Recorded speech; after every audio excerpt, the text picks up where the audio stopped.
Este video les ayudará a entender la función inversa, específicamente intervalos en los cuales una función representada gráficamente tiene inversa. Sabemos que una función f de x va de a en b posee una función inversa cuando cumple dos condiciones. La primera condición es que esta debe ser inyectiva. Y una función es inyectiva cuando se relaciona un solo elemento del dominio con un solo elemento del codominio, es decir, va de 1 a 1. Y debe ser sobreyectiva. Y una función es sobreyectiva cuando su codominio coincide con el ámbito, es decir, estos son iguales. Analicemos algunas gráficas. En esta primera gráfica podemos observar que el 4 del eje Y es una imagen y esa imagen se relaciona con dos preimágenes, -2 y 2. Con esto vemos que no se cumplen las condiciones que vimos anteriormente. Entonces, esta gráfica no tiene inversa en todo su dominio. En esta segunda gráfica, de igual manera, si observamos el 1 en el eje Y, es una imagen y se relaciona con más de un elemento en el eje X, es decir, se relaciona con más de una preimagen. En esta tercera gráfica, es una función lineal creciente, donde se relaciona un solo elemento de X con un solo elemento de Y, es decir, una preimagen con una imagen. Entonces, esta función puede tener inversa. Veamos intervalos en los que tienen inversa. Analicemos la siguiente gráfica.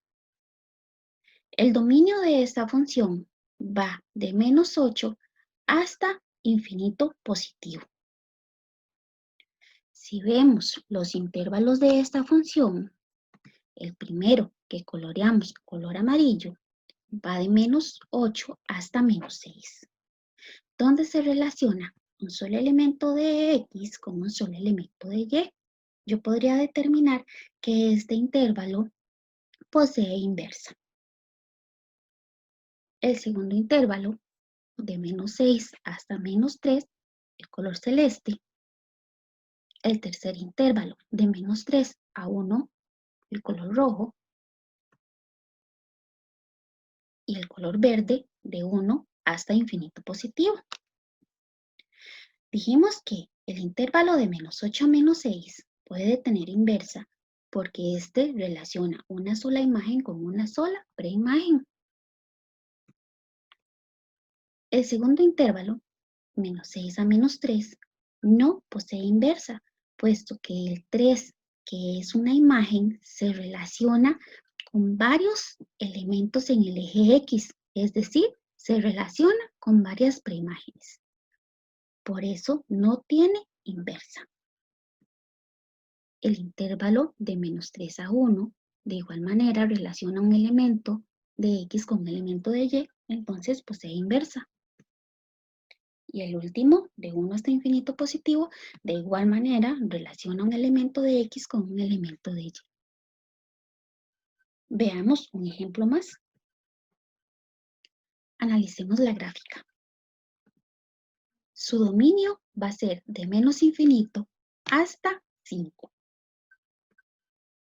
Podemos considerar también que una función tiene inversa solo cuando crece o solo cuando decrece.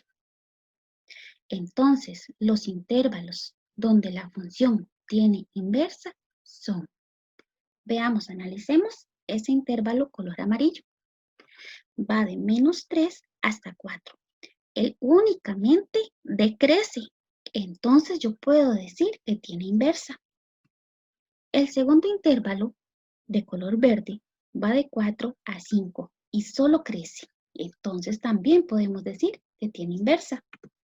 Por lo tanto, los intervalos donde tienen inversa son el intervalo que va desde -3 hasta 4 y el intervalo de 4 a 5. Veamos un ejemplo más. ¿Cuál es el intervalo donde la función puede ser invertible? Veamos las opciones y las analizamos. La opción A dice que de -1 a 1. Si podemos ver, el intervalo que marqué color verde va de -1 a 1. Este intervalo decrece y crece. Entonces, no puede tener inversa, porque dijimos que o solo crece o solo decrece. La opción B dice que de 0 a 1. Lo marcamos color amarillo. Este intervalo, que es de 0 a 1, solo crece. Por tanto, sí tiene inversa.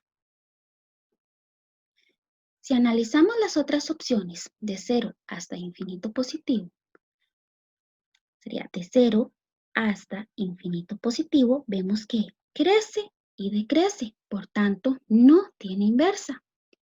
Y de -1 hasta 3, decrece, crece y decrece, por tanto, no tiene inversa. Espero este video haya sido de su ayuda.